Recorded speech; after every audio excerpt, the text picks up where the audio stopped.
Chilli chicken বাড়িতে বহুবার খেয়েছেন, তবে এইভাবে সয়া চিলি একবার বাড়িতে বানিয়ে দেখবেন, দারুণ হয় খেতে।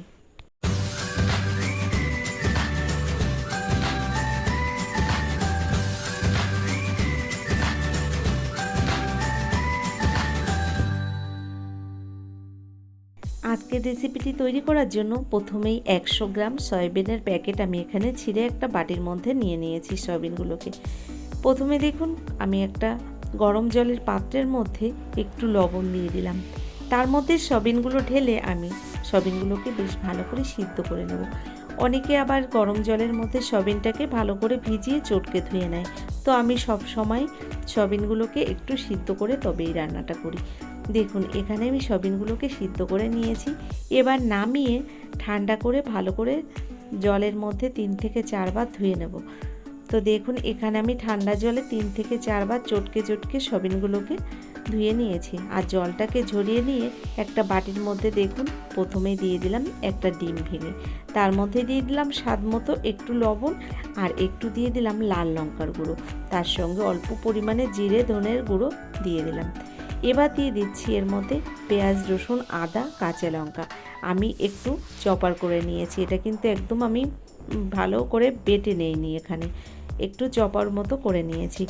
এবার দিয়ে দিচ্ছি এর মধ্যে 1 চামচ ময়দা আর দিয়ে দিচ্ছি 3 চামচ কর্নফ্লাওয়ার।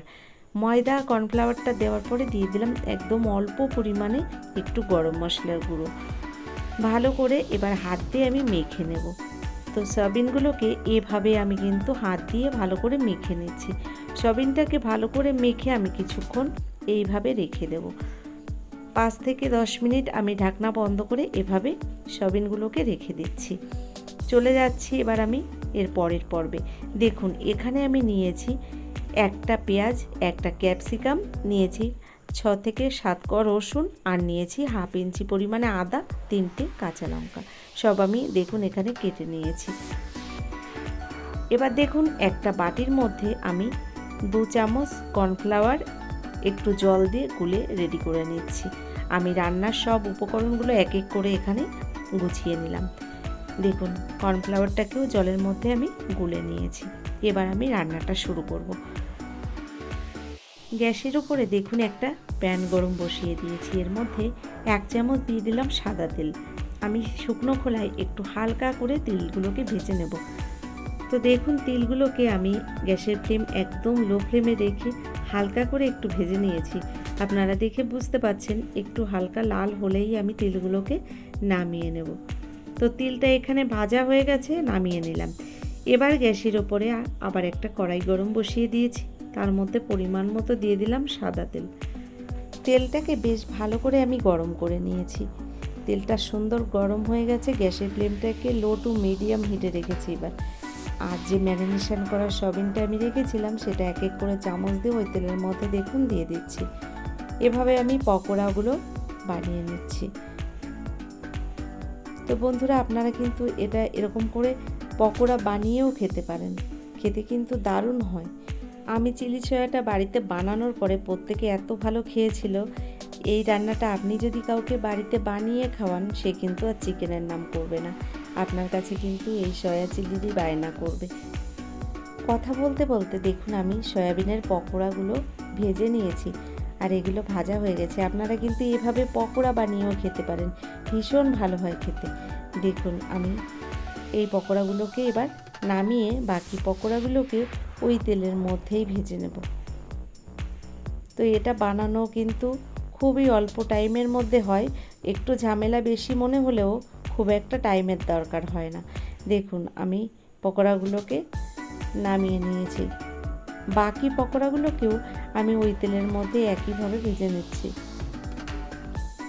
দেখুন বাকি পকোড়াগুলোকেও কিন্তু আমি তেলের মধ্যে একইভাবেই দিয়ে দিচ্ছি। তো এখানে আমি বাকি পকোড়াগুলো সেম একইভাবে দেখুন তেলের মধ্যে দিয়ে দিচ্ছি চামচ দিয়ে। আর এভাবেই বাকি পকোড়াগুলোকেও আমি এক এক করে ভেজে নিয়ে কড়াই থেকে তেলটাকে একটু কম করে নিয়েছি। দেখুন তেলটা একটু কমিয়ে নিয়েছি। এবার এই তেলের মধ্যে প্রথমেই দিয়ে দিলাম আমি রসুন কুচি, তারপর দিয়ে দিলাম লঙ্কা। এবার দিয়ে দিচ্ছি এর মধ্যে আমি যে আদাটাকে কুচিয়ে নিয়েছিলাম। লঙ্কা, আদা আর রসুনটাকে আমি একটু ভেজে নিচ্ছি তেলের মধ্যে। রসুন আদা লঙ্কাটাকে আমি তেলের মধ্যে একটু ভেজে নিয়েছি। এবার এর মধ্যে টুকরো করে রাখা পেঁয়াজ আর ক্যাপসিকাম দিয়ে দিলাম। ভালো করে একটু নেড়েচেড়ে এই রসুন কুচি আদা কুচির সঙ্গে পেঁয়াজ আর ক্যাপসিকামটাকেও হালকা করে একটু ভেজে নেব। এবার এর মধ্যে দিয়ে দিচ্ছি অল্প পরিমাণে লবণ। লবণটাকে দেওয়ার পরে একটু নেড়েচেড়ে মিশিয়ে নিলাম এই সবজির সঙ্গে। এবার দিয়ে দিচ্ছি লাল লঙ্কার গুঁড়ো। দেখুন এখানে হাফ চামচ পরিমাণে আমি লাল লঙ্কার গুঁড়ো দিয়ে দিয়েছি। ভালো করে আরও কিছুক্ষণ আমি গ্যাসের ফ্লেমটাকে মিডিয়াম হিটে রেখে সবজিগুলোকে একটু ভেজে নিয়েছি। এবার দিয়ে দিচ্ছি এর মধ্যে ভেজে রাখা সয়াবিনের পকোড়াগুলো দেওয়ার পরে আরও কিছুক্ষণ এভাবে নেড়েচেড়ে মশলার সঙ্গে ভেজে নিলাম। দেখুন এবার আমি এর মধ্যে এক এক করে সসগুলো অ্যাড করব। তো দেখুন এখানে প্রথমেই আমি দিয়ে দিচ্ছি 2 চামচ পরিমাণে সয়া সস। তো সয়া সসটা প্রথম আমি দিয়ে দিলাম। তো এখানে আমি 2 চামচ পরিমাণে সয়া সস ব্যবহার করেছি। দিয়ে দিচ্ছি এখানে আমি চিলি সস। তো এখানে রেড চিলি সসটাই আমি ব্যবহার করেছি। দেখুন চিলি সসটাও আমি দিয়ে দিলাম 2 চামচ। আর এবার দিয়ে দিচ্ছি টমেটো সস দিচ্ছি এখানে আমি 4 চামচ। তো দেখুন এখানে 4 চামচ পরিমাণে আমি দিয়ে দিলাম টমেটো সস। ভালো করে এবার সসগুলোকে আমি এই পকোড়ার সঙ্গে মিশিয়ে নিচ্ছি। দেখুন সসগুলোকে পকোড়ার সঙ্গে আমি ভালো করে একটু মিশিয়ে নিয়েছি। এবার দিয়ে দিচ্ছি যে কর্নফ্লাওয়ারটাকে আমি জলের মধ্যে প্রথম গুলে রেখেছিলাম। গোলানো কর্নফ্লাওয়ারটা দিয়ে দিলাম আমি এই পকোড়ার মধ্যে। আরও ভালো করে কিছুক্ষণ মিশিয়ে নিলাম। এবার একটু ঢাকা চাপা দিয়ে দেবো আমি কিছুক্ষণ টাইমের জন্য। তো দেখুন আমি এভাবে কিছুক্ষণ মিশিয়ে নেওয়ার পরে গ্যাসের ফ্লেমটাকে লো হিটে রেখে আমি কিন্তু ভালো করে মিশিয়ে নিয়েছি।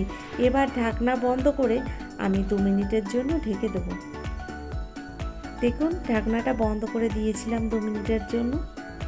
এবার ঢাকনাটা খুলে আপনাদের দেখাচ্ছি এটা দেখতে কি দারুণ লাগছে। দেখুন কতটা লোভনীয় লাগছে। দেখুন অল্প পরিমাণে একটু দিয়ে দিলাম চিনি, জাস্ট এটা টেস্টের জন্য। আর দিয়ে দিলাম অল্প পরিমাণে একটু গরম মশলার গুঁড়ো। ওই 1 চামচের 10 ভাগের 1 ভাগ দিয়েছি গরম মশলার গুঁড়ো। মশলাগুলোকে ভালো করে মিশিয়ে নেওয়ার পরে এবার যে তিলটাকে প্রথম আমি ভেজে রেখেছিলাম সেই ভেজে রাখা তিলটা দেখুন আমি ওপর দিয়ে একটু ছড়িয়ে দিলাম। ভালো করে আমি তিলগুলোকে মিশিয়ে দিচ্ছি এই চিলি সয়ার মধ্যে। দেখুন তৈরি হয়ে গেল আমার সয়া চিলি। এটা দেখতে কি লোভনীয় লাগছে দেখুন। এবার আমি আপনাদের দেখাচ্ছি পরিবেশন করে। তো বন্ধুরা কেমন লাগলো আমার এই সয়া চিলির রেসিপিটি? যদি রেসিপিটি ভালো লেগে থাকে তাহলে অবশ্যই ভিডিওটি দেখার পরে একটা লাইক দিয়ে যারা চ্যানেলটিকে সাবস্ক্রাইব করেননি অবশ্যই চ্যানেলটিকে সাবস্ক্রাইব করে ভিডিওর পাশে থাকা বেল আইকনটি ক্লিক করে নোটিফিকেশানটা অল করে দেবেন। এছাড়া আপনাদের বন্ধুবান্ধবের মধ্যেও আমার এই ভিডিওটি শেয়ার করে দিতে পারেন। যারা ভিডিওটি ফেসবুক থেকে দেখছেন অবশ্যই পেজটাকে ফলো করবেন। ধন্যবাদ।